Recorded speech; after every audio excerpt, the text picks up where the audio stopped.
Welcome into the Lettermen Lounge Recruiting Podcast. I am Mick Walker. That is on 3, Vice President of Recruiting and Transfer Portal, Steve Wiltfong. Today's show is brought to you by 5-Star Fans.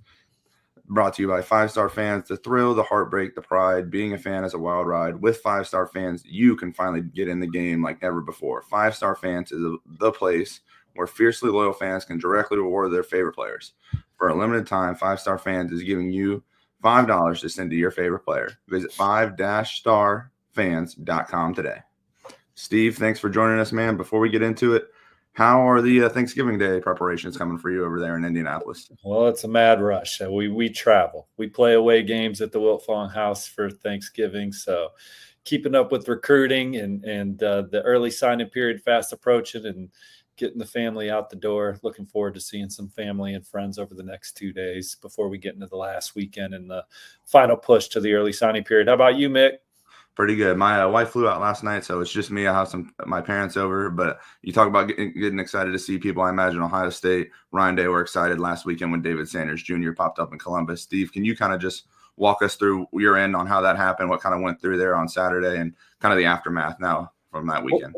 Well, it was a late development, I think, for everybody. You know, David Sanders committed to Tennessee in August and had been Mr. Vol since then, only talking to Tennessee, only visiting Knoxville.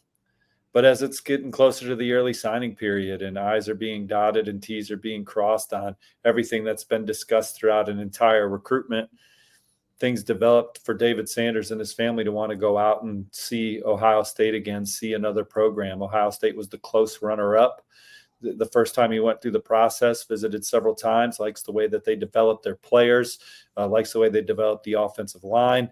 They've made some nice connections around that program. David with his peers in the recruiting class, in the locker room, his parents with some of the other parents of former players like Paris Johnson, the coaching staff.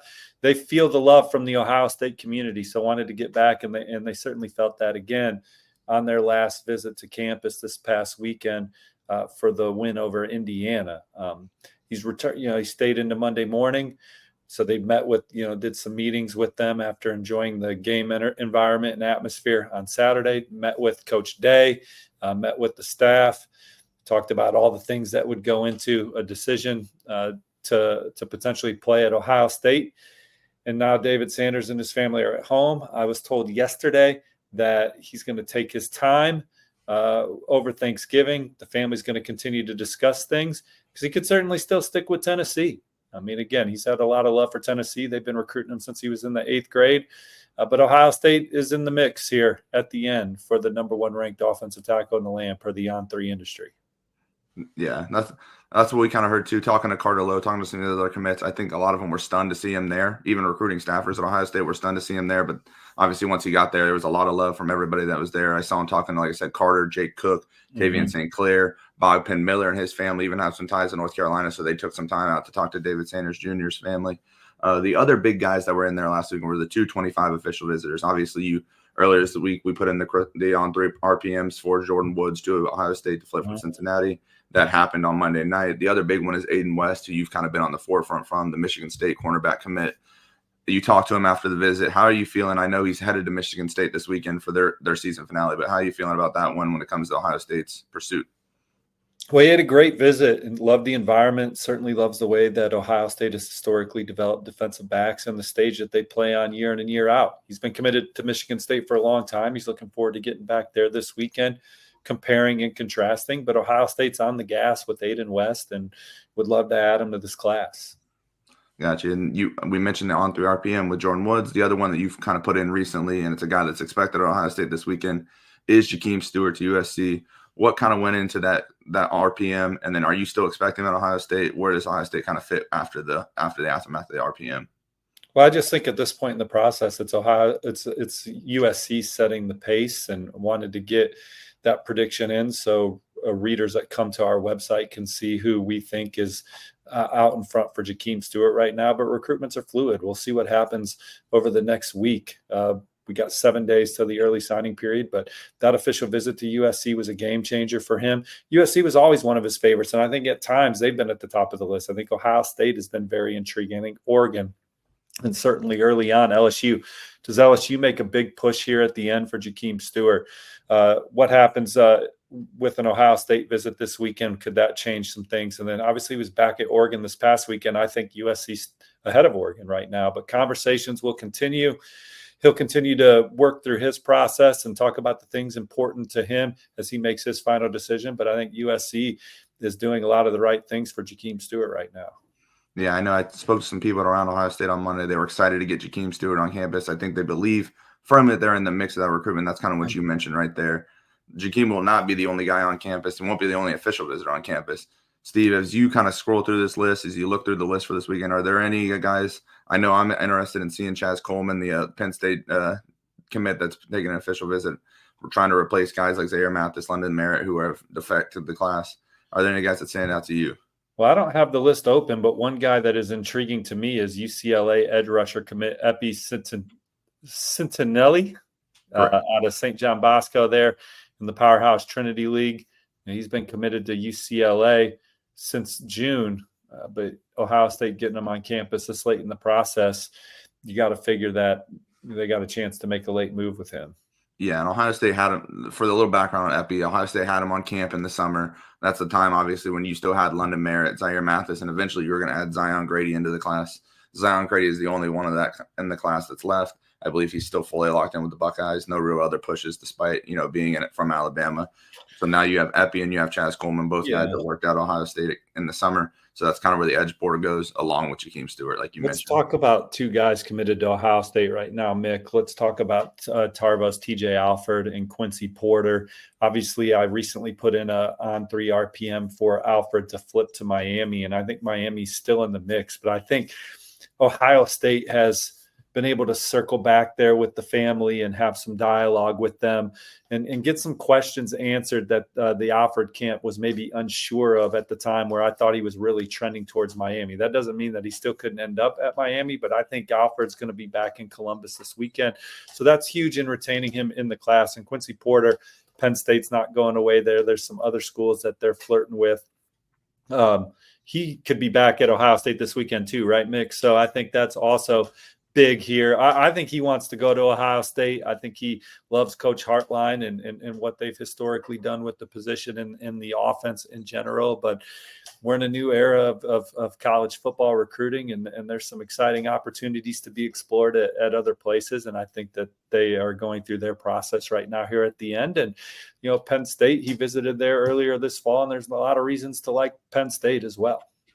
Yeah, I think we're still confirming whether he's expected this weekend, but regardless, he's already been at 2 games this fall, and that's independent of when his own teammates, Jordan Thomas and Jermaine Kinsler, came. This was not a team visit like he has kind of done in the past. These were both independent trips for just the Porter family. And like you said, I think as Ohio State's defense has kind of evolved since the Oregon game, you get some better play from the linebackers, get a little bit more from those two, and Cody Simon and Sonny Styles. You have a little bit more to pitch TJ Alford on, and along with those relationships, I think that's at least giving Ohio State a shot to kind of make this close and muddy it up as things get closer to signing day. The other guy that I think people would like to hear from you about, Steve, is Naim Alford, the 5-star plus cornerback commit from Parker down there in Alabama. Obviously, you put the RPM in earlier this week. What went into going with that pick, and are you still kind of expecting him this weekend? Because that's always been the talk. Yeah, he's been wanting to get back up to Ohio State for a long time. Look, family loves Coach Tim Walton. Historically, what they've done at DB, I know you can say that for every position at Ohio State. I mean, Ohio State's been maybe as consistent a college football program as any I can point to in my entire life. I mean, they're always in the top 10. They're always playing in the biggest games. And to do that, you're stocked in every position room, right? But Coach Walton, there's a trust that he can get the best out of Naim on the field and off the field. There's a reason why he committed to Ohio State early. They want to get back, soak up this atmosphere. But there's a lot of buzz around this recruitment that says that he's ultimately going to end up in Auburn's class. He's been to 4 games there, been to a practice. I know he likes going to big games and all that, but I think some of these trips are more meaningful than that. Oregon's in the mix for Naim Alford too. There's 1 week to go, so a lot more conversations to be had. I think that, talking to his dad earlier in the week, there's an excitement of Naim leaving the state and that, he would very much welcome his son leaving the state and blossoming elsewhere. So Ohio State still has a lot going for them in the recruitment of Naim Alford. I just think all said and done, I mean, my predictions on him landing in the Auburn class. Could that change over the next week? Sure. Gotcha. And then we talked about a couple guys you forecasted away from Ohio State. There's also a couple guys that you forecasted in the 2026 and 2027 classes that'll be back on campus. One in Brady Edmonds, the 2027 quarterback, and then Matthews, North Carolina Weddington, 4-star defensive lineman, and Aiden Harris. Are there those two guys that you've had the RPM picks on? What do you think about them making it back to campus after obviously Brady's already visited once? Yeah, Ohio State, they just do a good job of building early, meaningful relationships with these prospects, getting them on campus. And then when they get on campus, they love their experiences because they get around this staff and the staff is real and they feel it, and they get around the players, and the players are the best recruiters. They love being Buckeyes. It means a lot for them to play at Ohio State, and it resonates with these young recruits when they get on campus. For these guys, Harris a no-brainer, right? But sometimes it's Ohio State's got to pump the brakes on guys that want to commit, because so many people want to jump in the fold so early when they get them on campus, and they still got multiple years of high school football to play and be evaluated on. But one thing's for sure, when recruits visit Ohio State, they have a great time because the coaching staff creates an environment that's very welcoming for them and their families. Yeah, I went out and saw Brady Edmonds earlier this fall. I was impressed by him. I was impressed really by his legs. I think he's a mobile guy. I'm excited to see him probably again in the offseason. But his dad told me after that trip that they wanted to get back for the Michigan game so long they weren't still playing in the postseason. So these tickets have been bought for about a month. He'll be back in Columbus. And does that make you feel even better about the RPM, I guess, Steve? Well, I love where Ohio State stands with Brady Edmonds until I hear different. I think he'll ultimately be Ohio State's 2027 quarterback in the class. Gotcha. And then you tandem rode out these guys on Monday morning, but I believe both Jacob Witherspoon and Sincere Johnson are expected back in for – it would be Jacob's 4th game, Sincere's 3rd game. How are you feeling about some of these in-state standouts? Albert Hill's another one that is expected back, top in-state guy. Yeah, so I like where they obviously stand with Jacob and Sincere. They could land Albert. I don't know if I have an RPM in on Albert or not. Oregon's in there. A&M's in there. Tennessee, there's going to be some major competition for Albert Hill. Michigan obviously was there this past weekend. So he could end up at Ohio State for sure. But I like where Ohio State stands better with Jacob and Sincere at this point in their processes. Albert's still pretty early in his process. Not to say the others aren't, but Albert's made a lot of rounds, been to a lot of places multiple times already, and has genuine interest in places other than the Buckeyes. The other in-state guy I'm fascinated to kind of see how it goes is the quarterback Matt Podonatsky, I believe is how you say it, from Mark Bishop Moeller. I'm gonna see him on Friday. They brought in a handful of 26 quarterbacks last weekend that I think they liked. I believe they liked Matt even more. Steve, I know you've talked to him a couple of times about his other interests. What do you think, and what have you heard about Matt? Well, obviously, our guys that on 3, Charles Power, Cody Belair, super high on him, getting him a high early ranking. Vanderbilt, Cincinnati, Kentucky are some of the programs that have gotten in there early. I would imagine he'll eventually be over a 20 offer guy. Ohio State, Jared Curtis is their quarterback target right now. That doesn't mean that more guys won't emerge as they continue to evaluate full season junior film at the position. And he's a guy that's definitely on their radar. They had a couple guys on campus last weekend that have a bunch of offers from other places too. So there's definitely a big net, but who do they want to catch? We know they want to catch Jared Curtis right now, and we'll see who else emerges. Gotcha. If we switch back to the commit list for this weekend, I think one other guy that I believe you've written about recently, that would be Jarquez Carter, the Newberry 4-star defensive tackle from Florida. Miami's a school that you mentioned again with TJ Alford. It seems like they're pushing for Jarquez in some capacity as well as we get down the stretch, correct? No question. I mean, Ohio State's class is full of great players, and people are going to try and push for them and flip them at the end. And we're in a new era where someone might make a little bit more advantageous of an offer on the front end of a recruitment that could swing things based on the way they're valued in different places monetarily. But we'll see what happens. And then Steve, we'll get you out of here on this one. Everybody thinks about you with the Fong bombs and the scoops, but I know you are also a guy that loves to watch the film, kind of get in on guys. Are there any Ohio State commits or guys that you've seen this season that you've found a liking to, or you kind of just like their games from what you've seen? Yeah, I mean, you look at this class from top to bottom, and there's difference makers all over for this Ohio State class. Um, I think that they're excited about this running back class that they have in the fold right now. I know Isaiah's been hurt, but he's someone that physical specimen that is built the way you want him built. And then obviously Bo Jackson. And then Riley Pettijohn. I mean, he's just got a chance. He's got all the traits to be a special linebacker, guy that you could see competing for the Buckus Award and things of that nature moving forward. Another guy that will be on campus this weekend for the Michigan game. I believe that'll be his second or third game this fall as well. So big time to get all these commits back on campus. Big time to get Steve Wiltfong on the Lettermen Lounge Recruiting Podcast. Thanks for coming on, Steve. If you guys aren't aware, you can go over to Lettermen Row, subscribe. You'll get all of my coverage, Alex Kleitman's coverage, and of course, all of Steve Wiltfong's coverage and Chad Simmons' coverage. You're not going to find a more diversified and well spread market for Ohio State coverage and recruiting coverage than what we have here at Lettermen Row.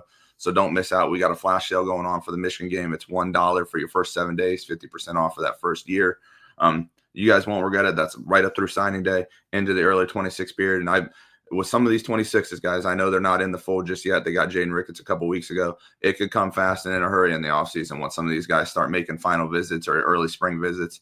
You're looking at a couple of these in-state guys. I know I'm going to have a couple RPMs flying the Thursday after signing day when I do my first mock class for the 26. I'll be flying a few of those in. Well, thanks for having me on. You guys have a great Thanksgiving. Good luck in your turkey bowls if you're playing at the local football field. And I'll catch you guys on the Lettermen Lounge.